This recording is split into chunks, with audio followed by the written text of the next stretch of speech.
I really don't think that most people ever really think about just how critically important building codes are to public safety every day. That's the whole purpose.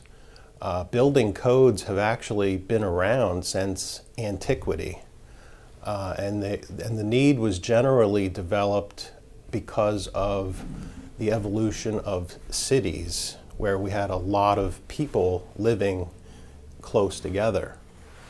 And as far back as roughly 2000 BC in Babylon, the king instituted one of the first written building codes.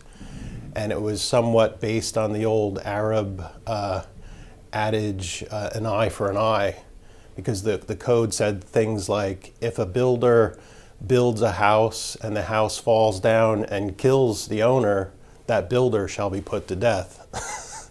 So that was very extreme, but obviously it shows you how important it was to try to regulate construction, even in antiquity, to protect people's lives from shoddy construction.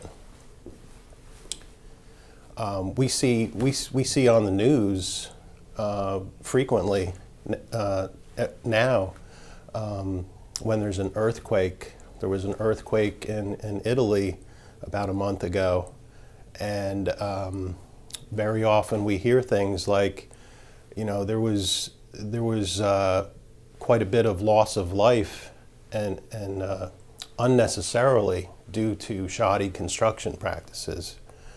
And that's really the purpose of having building codes. It's to prevent situations like that, where you might have more casualties, loss of life, or even loss of property than you really needed to if you had just followed some minimum performance standards. So how do building codes get implemented? The authorities having jurisdiction will require a building permit application. And typically, that always requires a registered design professional to prepare the proposed plans for the construction and sign those drawings. And registered design professionals are architects and engineers who have been trained and have the work experience and the familiarity with the building codes to not only meet those minimum basic safety standards, but exceed them, and also create the maximum benefit for the owner of the building.